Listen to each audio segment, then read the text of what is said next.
When you first install WordPress, you're setting yourself up as an administrator. And an administrator is a user in the system. Now for each user there is a profile. And you'll find that over here under the Users menu under Your Profile. And I'll show you another place you can access it as well in a minute. Under the profile, and any user you have on the system will have their own profile, you have a lot of options for yourself. The first one at the top here is you can disable the visual editor when you're writing. Now, just to remind ourselves, this is the visual editor in WordPress, and this is the HTML version of the editor. Visual makes it like a WYSIWYG format, but it does tend to strip some code out, and if you like writing code and you're comfortable with HTML, you might want to only have this available and not have the visual. So basically, this, if we check this off, it's going to turn off the possibility of using the visual editor just for you. Alright, now we won't worry about the admin color scheme. You can switch back and forth between different colors. Keyboard shortcuts, these can be handy if you're going through a lot of comments all the time. It gives you one key shortcuts to dealing with those comments. This is an important one here, show admin bar.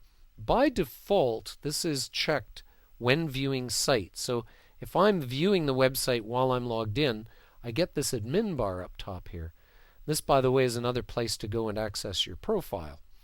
But you can add new pages from here, work on the appearance, widgets, and menus, and so on. So that's what this is about here. Now, in the dashboard, while I'm in WordPress, this is turned off by default. So I can turn it back on if I want to and have my admin bar show up top here.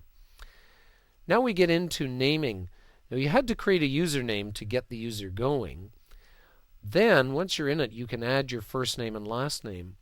And where this can be important is, see this right here, display name publicly as. You see this drop down. Right now, there's just the nickname to choose from. This nickname, by the way, is inserted automatically from the username, but you can change this. As you can see here, you can't change the username, but you can change the nickname.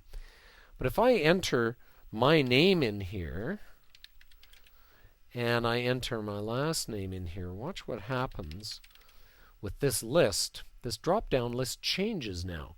And I have all sorts of combinations of how this will appear publicly as my author name. So it's very important to fill those in because then it gives you these choices. Email, of course, that you filled in when you created the user. You can change that, though. Then there's some other information for contact purposes, website, instant messaging, and so forth. Then this biographical info, you could put a little brief bio about yourself, and this will appear in some themes. 2010 is one that'll show it, actually. It'll display the author's bio there. You can also change your password down here. If you're going to change it, make sure you follow the strength indicator and keep it as a strong password. This setting down here actually is from a plugin. It wouldn't normally appear by default. Always remember to update your profile at the bottom. And that gives you some options for customizing WordPress to meet your needs for your particular user.